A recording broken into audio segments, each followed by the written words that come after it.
Terjadinya pemadaman listrik bisa beraneka ragam, salah satunya pohon dengan ukuran terlalu tinggi atau pohon roboh, yang menjadi penyebab mayoritas gangguan aliran listrik di Kota Palembang.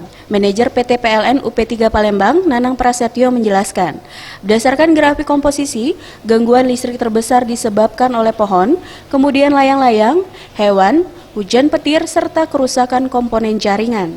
Menurutnya, Kota Palembang masih banyak pohon berukuran tinggi atau berdahan banyak yang dilintasi kabel-kabel listrik, sehingga PLN bekerja sama dengan Pemkot dan petugas patroli agar terus aktif memonitor kemungkinan pohon yang dapat mengganggu jaringan. Khusus gangguan listrik akibat hewan seperti ular atau tupai, pihaknya juga memasang alat penghalang binatang di jaringan-jaringan dengan tingkat beban penggunaan yang tinggi. Gangguan, mungkin saya tidak bahas yang di Jawa ya Mas ya. Gangguan sendiri itu memang ada beberapa penyebab. Yang pertama ya, kalau dari grafik ya, komposisi terbesar ya, itu karena pohon memang ya. Jadi jaringan kita ini, apalagi yang di sini di Sumatera ya, pohon karet, pohon sawit ya, itu. Kemudian yang di kota biasanya dari pohon ya.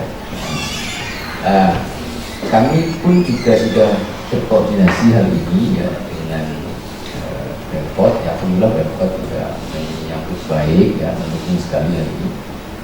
Kemudian berkoordinasi dengan pemilik pohon ya, untuk kita lakukan perampasan sehingga tidak membahayakan.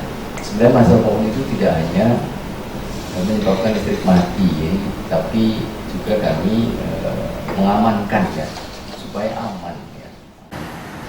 Secara periodik dari Januari hingga Juli 2019, tingkat gangguan di Sumsel, Jambi dan Bengkulu sudah turun 50% karena sistem kelistrikan di wilayah kerja WS2JB termasuk paling prima di Pulau Sumatera. Tim Liputan Sriwijaya TV.